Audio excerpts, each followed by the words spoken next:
भगवान श्री कृष्ण की मधुर बाल लीलाएं। दामोदर लीला में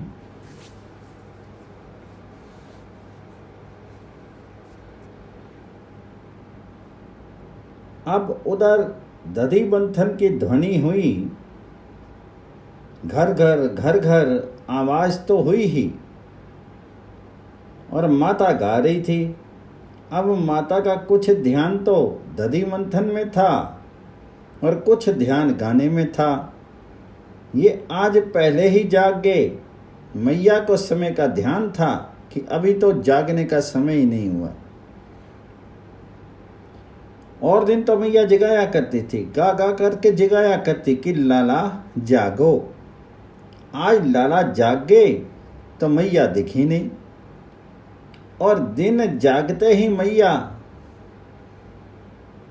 दूध मुंह में देती तो सोए सोए दूध पीने लगते, फिर मजे से जागते।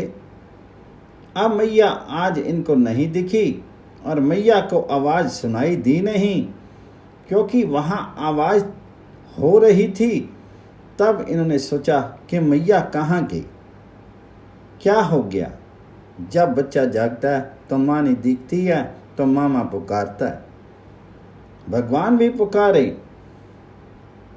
वहां तो यशोदा मैया का शीर मन वाणी तीनों एक रूप होकर के श्री कृष्ण सेवा में लग गए। और उन्होंने जब देखा मैया नहीं है तो पुकारा, माँ माँ कहाँ गई माँ। ये पुकारने लगे और मैया सोने नहीं। ये मधुर स्वर से माँ माँ करने लगे, फिर रोने लगे। मैया ने बात नहीं सुनी। कहते हैं कि देखो कितनी विचित्र बात है। सारे जगत के ऊंचे से ऊंचे साधक भगवान जी को पुकारते हैं कि हे भगवान तुम बचाओ, हे भगवान तुम रक्षा करो, हे भगवान तुम मेरी कामना पूर्ण करो, हे भगवान तुम हमें मुक्ति प्रदान करो, हे भगवान तुम हमारे बंधनों को काटो। मुक्ति कामी भी अपनी मुक्त कामी भी सभी लोग भगवान जी को पुकारते हैं, रो रो करके पुकारते हैं, हे भगवान हे भगवान। परंतु ये है बड़ी विचित्र बात है। यहाँ भगवान आज स्वयं रो रो करके करुण स्वर से माँ को पुकार रहे हैं और माँ बोलती नहीं। ये विचित्र बात है। माँ बोलती नहीं तो इसका ये मतलब नहीं कि रूठ करके पुकारना छोड़ दे। पुकारते ही जाते हैं और उनका आतुर भाव बढ़ता ही जा रहा है। ज्यों ज्यों देर हो रही है त्यों त्यों इनका आतुर भाव बढ़ता ही जा रहा है। भगवान की प्रेम अधीनता, प्रेम परवशता कितनी विकसित हुई यहाँ पर कि भगवान जी का सारा ऐश्वर्य यहाँ पराभूत हो गया। जब बार बार पुकारने पर भी बदले में माँ की आवाज नहीं मिली, तब ये आंख मलते हुए बिना किसी प्रकार से उठे। अब उठे तो उतना ज्ञान था नहीं, छोटे से बच्चे थे, मैं मचान था, तो किसी प्रकार से वहाँ से उतरने का उपक्रम करते हुए बोले, अरे माँ गिर गया। माँ माँ का मृदुल क्रंदन करते हुए ये उठने लगे। कहते हैं कि भाई देखो, सब लोग डरा करते हैं कि भगवान जी की पूजा की विधि में कहीं स्खलन ना हो जाए, कहीं भगवान जी का अपमान ना हो जाए। अगर ऐसा होगा तो हमारा सब काम बिगड़ जाएगा, भगवान प्रसन्न नहीं होंगे, फिर हमें मन चाही वस्तु देंगे नहीं। सब कुछ करते हैं, पर यहाँ स्वयं सच्चिदानंद घन भगवान माँ माँ कह करके पुकारने लगे। और जब माँ नहीं दिखाई दी तो बेचारे धीरे से उतरे। अब माँ को छोड़ना नहीं है कि माँ नहीं बोली तो हम भी नहीं बोलेंगे। इनको तो स्वयं माँ के लिए आर्त भाव आ गया है। इनको स्वयं वात्सल में यशोदा माँ के दुग्ध पान की कामना जागृत होगी। ये उठे और उठ करके वहां पहुंचे और बाएं हाथ से माँ का गला पकड़ लिया और दाहिने हाथ से ठोडी को इधर किया कि देख इधर। और यूं कह करके गदगद हो गई। बोले मैया मुझे भूख लगी और तुम यहाँ आ गई, पहले मुझे दूध जल्दी पिला। थोड़ी पकड़े हैं दाहिने हाथ से और बायां हाथ माँ के गले में डाले हुए हैं। भगवान जी की इस बाल लीला माधुरी को देख करके यशोदा मैया का हृदय प्रेम रस से आप्लावित हो गया। अब तो परम आनंद रस सागर में मानो बाढ़ आ गई। अंग कुछ शिथिल हो गए, मैया के हाथ कुछ ढीले पड़ गए, मंथन का कार्य कुछ शिथिल हो गया। मैया बड़े प्रेम से बोली, लाला ये मक्खन तेरे लिए तैयार किया जा रहा है, बस अब 2-4 झटके ही और देने हैं, अब तैयार हो ही गया। बोले मैया मैं माखन नहीं खाऊंगा, मैं तो अभी दूध पीऊंगा, मुझे जल्दी गोद में ले लो। मैया बोली बेटा ठहर जा, अभी तैयार हो जाएगा, बस क्षणों की देर है, तब मैं तुझे गोद में ले लूंगी और बैठ करके तुझे अच्छी तरह दुग्ध पान कराऊंगी, तो थोड़ा सा ठहर जा। भगवान जी ने अब देखा कि ये तो मानते ही नहीं।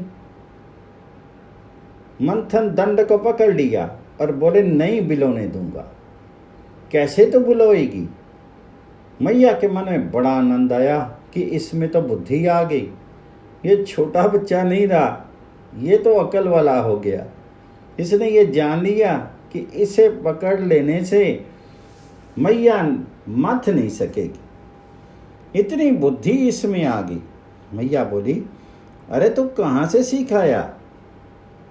तब हंसे और बोले मैया मैं सब सीखा सिखाया हूँ, तो ये बहाना करके टालना चाहती है, तो चाहती है कि छोड़ दे, मैं नहीं छोड़ता।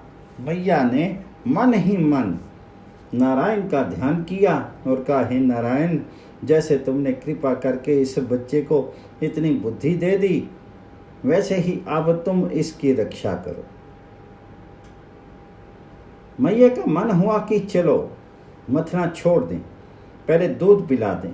फिर सोचा कि यह मक्खन ऊपर आ गया है, यदि इसे छोड़ दें तो कुछ गर्मी पा करके पिघल गया तो मामला खराब हो जाएगा। मैया ने कहा जरा सा ठहर जा। अब उन्होंने क्या किया कि एक पैर तो रखा हांडी मटकी पर और दूसरे हाथ से मैया का आंचल पकड़ करके गोद में चढ़ गए। फिर कहा लो अब बिलो लो। अब मैया से कहाँ रहा जाता, वह हंस पड़ी और बोली ठीक है बेटा। इन्होंने अपने हाथों से दुग्ध पान करवाया। अब मैया के जो दुग्ध पान किया उनमें से दूध आ रहा है, तो उसका मतलब क्या है? रस स्नेह था ना, मानो वह दूध भी भगवत रूप है। मैया के दूध के मन में आया कि ये मैया कह रही है कि माखन तैयार हो रहा है और तुझे माखन खिलाऊंगी, जरा ठहर जा। यदि कहीं इन्होंने मैया की बात मान ली और पहले मक्खन खा ले और पेट भर जाए तो कह देंगे कि दूध नहीं पिएंगे, तो मैं अभागा रह जाऊंगा। इसलिए दूध ने प्रार्थना की कि महाराज मक्खन की बात कहीं स्वीकार मत कर लेना, मुझे ही पीना। और मैं आ गया। इनके दुग्धपान करने लगने के पहले ही दूध के बाहर दूध निकलने लगा। मैया के दूध मानो वे बाहर निकल करके झांकने लगा कि मेरी ओर आते हैं कि नहीं आते हैं। इस प्रकार से इन्होंने मैया का दूध आरंभ किया। अब मैया निर्निमेष नेत्रों से इनकी ओर देख रही है और धीरे धीरे भगवान जी की अलकावली सहला रही है। अभी तो सो करके उठे हैं ना, श्रृंगार आदि किया नहीं है, बिखरी हल्के हैं, तो मैया इनको सहला रही है, सुलझा रही है और मुख की ओर देख रही है। उन्होंने जोर से मैया का दुग्ध पान पीना आरंभ किया तो मैया ने सोचा कि लग रहा है इसको आज बहुत भूख लगी है। मैया ने कहा लाला मालूम होता है आज बड़ी भूख लगी तेरे को। इन्होंने सोचा कि बोलेंगे तो एक घुट रह जाएगी, तो ऊपर मैया के मुख की ओर देख करके मुस्कुरा दिए, मानो कह दिया कि हाँ मैया बड़ी भूख लगी है इसलिए तो पी रहा हूँ। ये भगवान श्री कृष्ण मैया के वात्सल्य रस पीयूष धारा वात्सल्य प्रेम की जो अमृत धारा मैया के हृदय से निकल रही, ये पी रहे हैं। यहाँ बड़ी सुंदर बात कहते हैं कि यदि अनंत काल तक यशोदा मैया अपने कोटि कोटि प्राण प्रीतम पुत्र को दुग्धपान कराती रहे, तब भी मैया का दूध चुकेगा नहीं। ये तो स्नेह धारा है ना, प्रेम कभी भी चुकता नहीं है और पूरा होता नहीं है। ये नया नया आता रहता है। माँ के हृदय में नए नए स्नेह का उदय होगा और नए नए स्नेह का अमृत दूध बन करके आवेगा। मैया कभी ये कह दे कि बेटा दूध अब पूरा हो गया मेरा, ये मैया कभी नहीं कहेगी। इसके मन के भाव ने कहा कि मैया फिर मैं भी कभी मानने वाला नहीं, अनंत काल तक मैं तुम्हारा दुग्ध पान करता रहूं तो मेरा पेट तेरे दुग्ध पान से भर जाए, ये कभी होने का नहीं, क्योंकि ये तो अमृत है। जितना ही मैं पीऊंगा उतना मेरी भूख बढ़ेगी और उतना ही मेरा दुग्ध पीने का आग्रह बढ़ेगा। इस प्रकार से दुग्ध और श्री कृष्ण की भूख में परस्पर होठ लग गए और मानव प्रतिस्पर्धा में एक दूसरे बढ़ने लगे। मैया का दुग्ध और मैया का दुग्ध दान भगवान श्री कृष्ण के वात्सल्य रस से परिपूर्ण है, अनंत है, असीम है। इसी प्रकार भगवान जी की भूख मैया को दुग्ध पान की भूख भी है, अन्य प्रकार की भूख नहीं। वे तो नित्य तृप्त हैं, उनको कभी भूख लगती नहीं, पर ये दुग्ध पान के लिए, प्रेम की वस्तु को ग्रहण करने के लिए, खाने के लिए ये नित्य अतृप्त है। यहाँ इसके लिए अतृप्त शब्द आया है। पहले तो इसके लिए एक बड़ा सुंदर शब्द आया है, भगवान जी का नाम स्तन्य काम। अभी तक तो इनके नाम थे पूर्ण काम, निष्काम, अकाम और नित्य काम। इनके ये नाम तो सब जानते हैं, वेदों में आए हैं। ये नया नाम आया, शुकदेव जी ने रखा, स्तन्य काम। मैया का दूध पीने की कामना रखने वाला, कामना हुई रोने लगे, दौड़ करके गए, रई पकड़ ली, गोद पर चढ़ गए, जबरदस्ती पीने लगे और पीते पीते अघाए ही नहीं, इतने स्तन्य काम हो गए। तब कामना हुई ना, कहते हैं कामना नहीं होती, सीधी सीधी बात कामना है कि नहीं, कामना हुई। अब यशोदा का दुग्धपान होते होते एक नई लीला का उद्भव और हो गया। मैया ने क्या किया कि थोड़ा सा पदम गंधा गाय का दूध सामने ही चूल्हे पर रखा था और ये सोचा कि दही बिलो करके जाकर के दूध उतार लूंगी, क्योंकि आज नौकर चाकर तो घर में थे नहीं। वे दूध फिर कन्हैया को पिला दिया जाएगा। कन्हैया दुग्ध पान करके भागता थोड़े ही है, थोड़ी देर के बाद फिर कहेगा कि लाओ दूध। पदम गंधा गाय का बढ़िया से बढ़िया दूध मैया ने सामने रखा कि दिखता रहेगा तो दोनों काम हो जाएंगे। एक छोटे से सुंदर कढ़ाई में मृदु मृदु अग्नि ताप पर मैया चढ़ा रखी है कि कहीं जल न जाए और वह गर्म हो रहा है। अब उस चूल्हे पर दूध ने देखा कि माँ का दूध ही पी करके इनका पेट भर जाएगा तो फिर मुझे कौन पिएगा। वह उदास हो गया। फिर उसके मन में आया कि जो जीवन भगवान जी के काम ना आवे तो उसको तो आग में जला दिया जावे। जीवन की जो सामग्री, जो पदार्थ भगवान जी के काम ना आवे उसको तो रखा जाए और बाकी सब जला देने चाहिए।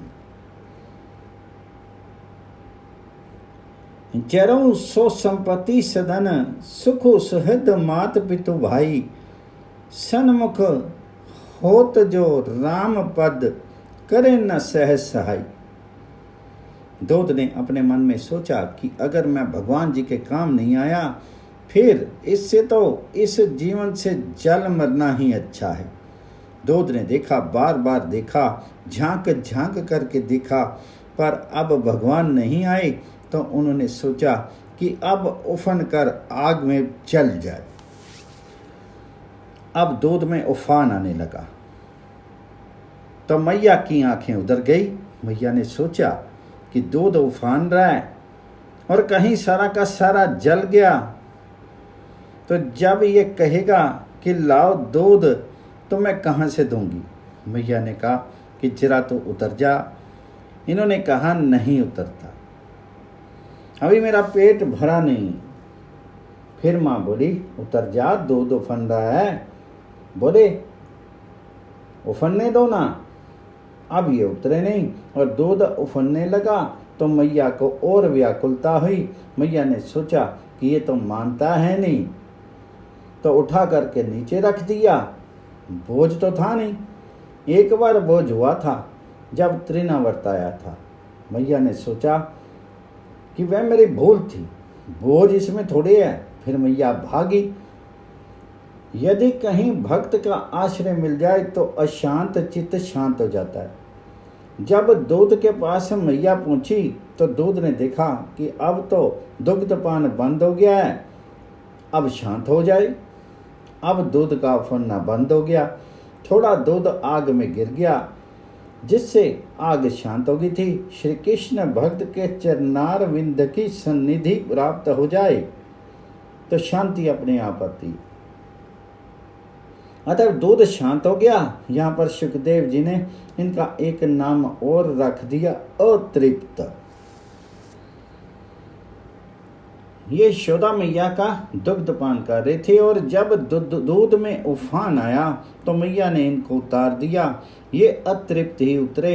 इनके लिए कहा है कि भगवान नित्य तृप्त हैं, इनमें अतृप्ति है ही नहीं, बल्कि जो इनके ज्ञान स्वरूप को समझ ले वह तृप्त हो जाए।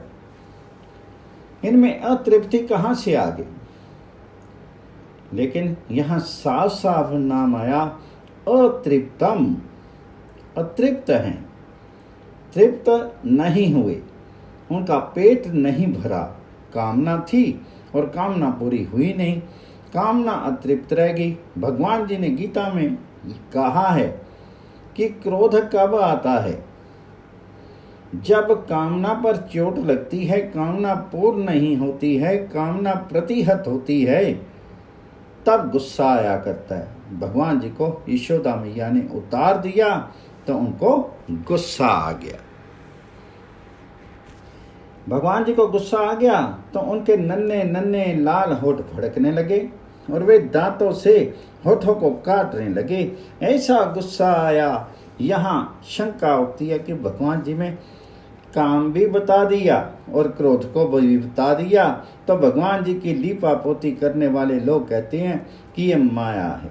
भगवान जी ने ये दिखाया, उनको गुस्सा थोड़े आया। फिर दंभ किया भगवान जी ने। तब जो भगवान जन भक्तों के साथ दंभ करे, जो भक्त अपना सर्वस्व उन्हें दे दे, उनके साथ ही वह दिखाए। दिखावा भाव दिखावे तो ऐसे भगवान प्रेमी कहाँ हुए? वे भी तो दंभी भगवान हुए। कहते हैं कि भगवान जी ने दंभ नहीं किया, नाटक रचा। तब नाटक तो दिखाने के लिए होता है। यहाँ गुस्सा आया तो कौन देखने वाला था? मैया के सामने गुस्सा करते तो ये बात कही जा सकती है कि मैया को दिखाने के लिए गुस्सा किया, पर मैया तो यहाँ है नहीं, वे तो चली गई। ये तो यहाँ अकेले हैं। अकेले में गुस्सा आया और सुखदेव जी कहते हैं कि होठ काटने लगे। अगर होठ हिलने लगे तो गुस्सा आया। गुस्सा क्यों आया है? यही तो भगवान जी का प्रेम का भाव है। ना ये दंभ है, ना ये माया है, ना ये है कवि की कल्पना है, और ना ये नाट्य है। फिर ये क्या है? ये भगवान जी का प्रेम स्वरूप है। भगवान जी ने परस्पर विरोधी गुण एक साथ रहते हैं। युगपत विरुद्ध गुण धर्म आश्री भगवान जी को माना है। जहाँ भगवान निराकार हैं वहीं साकार हैं, जहाँ भगवान निर्गुण हैं वहीं सगुण हैं, जहाँ भगवान क्षमा मूर्ति हैं वहीं क्रोध मूर्ति हैं, जहाँ भगवान परम निष्काम हैं वहीं पूर्ण सकाम हैं। भगवान में युगपत विरोधी धर्मों का आश्रय रहता है, और ये विरोधी धर्म प्रकट होते हैं ऐसे क्षेत्र में जहाँ रहता है प्रेम का साम्राज्य। सचमुच में भगवान जी को भूख लगी।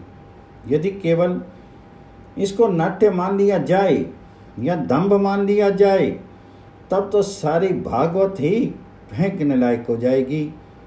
बोले, जो तत्व को नहीं जानते हैं उस तत्व के अज्ञानियों के लिए ये सब लीला आदि की बात है।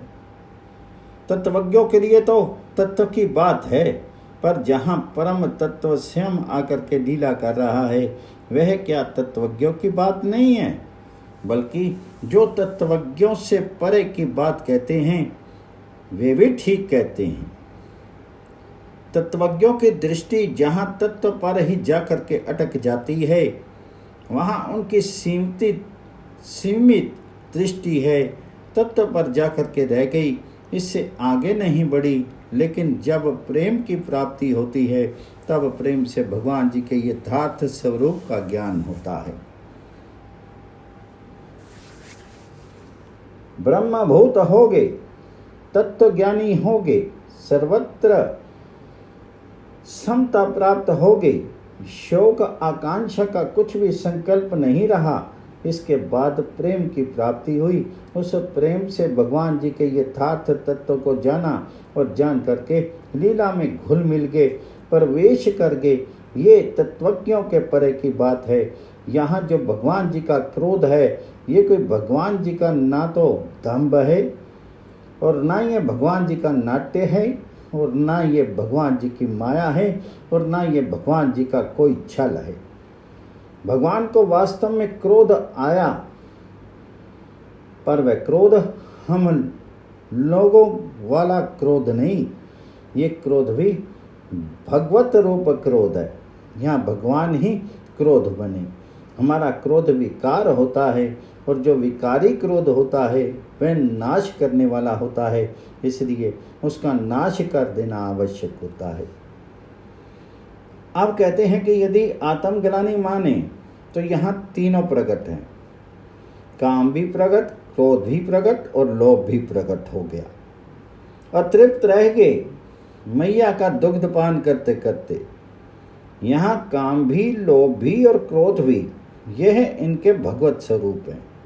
भगवत कृपा से जिनके प्रेम का उदय होता है उन्हीं के सामने भगवान जी का ये क्रोध होता है। असुर मारने का क्रोध दूसरा है। असुर मारन क्रोध भी असुरों के मोक्ष के लिए है। उस क्रोध में और इस क्रोध में अंतर है। इस क्रोध में मैया को सुख मिलेगा।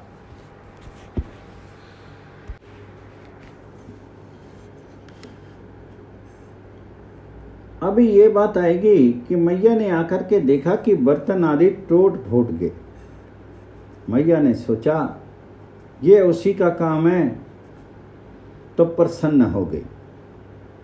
भगवान जी को क्रोध आया और उन्होंने सोचा कि इसको जरा फोड़ो। अब उसी पर गुस्सा निकालना है, कोई ब्रह्मांड का नाश थोड़ी करना है। अब भगवान जी का गुस्सा निकलता है दधी के मटके पर। इधर उधर देखा और सोचा कि क्या करें, तो तय किया कि इस मटके को फोड़ना। मटके को फोड़े कैसे? इधर उधर किया तो आवाज होगी, तो सोचा कि ये आवाज अगर मैया सुन लेगी तो दौड़ी आवेगी और पकड़ लेगी। तो ये युक्ति ठीक नहीं है। इधर उधर देखा तो एक सिल का लोडा पड़ा था, तो उस लोडे को उठा लाए।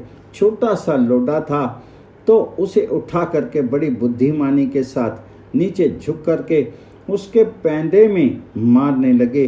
पैंदे में लोडा लगा तो छेद हो गया। पहले तो सोचा कि इसे उठा करके पटक दें, तो वह हाथ से उठा नहीं, ताकत थी नहीं। तब लोढ़े से काम दिया और जब नीचे से छेद हो गया तो तमाम दधी बहने लगा। उस छिद्र मार्ग से सारा दधी निकल गया, बह गया, सारा आंगन दही से भर गया। अब फोड़ तो दिया और सोचा कि मैया तो मारेगी। अब मिट्टी खाने वाली बात याद आ गई कि कैसे सबको झूठा बना करके छूटा था।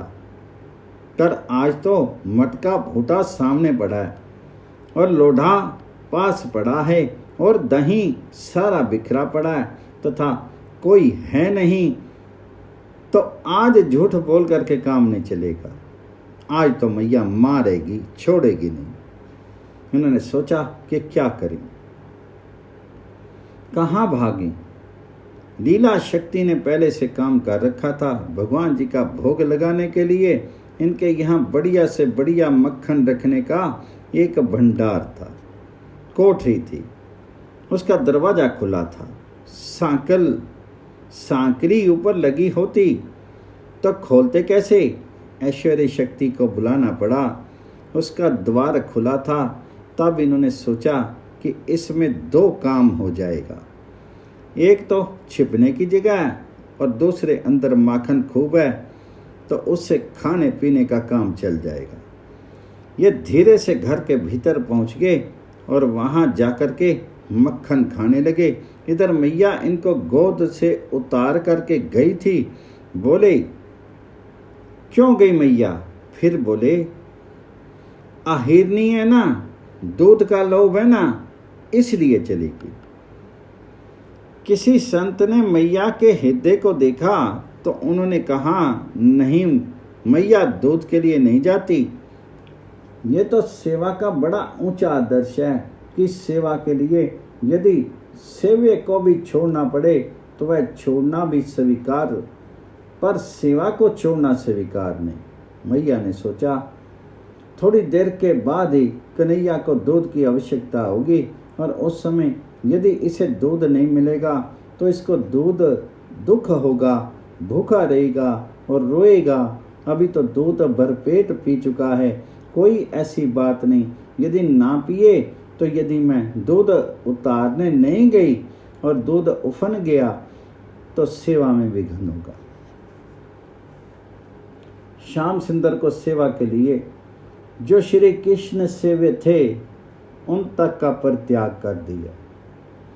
सेवा में इतनी ऊंची रति है कि जिसकी सेवा करते हैं और यदि वह ना भी रहे और सेवा बनती रहे तो प्रेमी जन सेवा चाहते हैं और पास रखना नहीं चाहते हैं। पास रहना ना सही, सेवा बनती रहे तो निहाल हो जाएं। इसलिए मैया भूमि पर छोड़ करके गई थी, इसलिए नहीं कि दूध का लोभ था।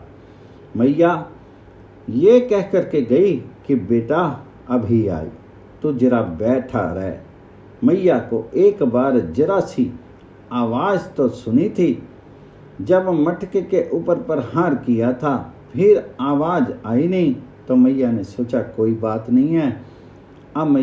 अब मैया इधर दूध को उतार करके नीचे रख करके दौड़ी गई कि कहीं रूठ ना गया हो और कहीं भाग जाए तो बड़ी मुश्किल होगी।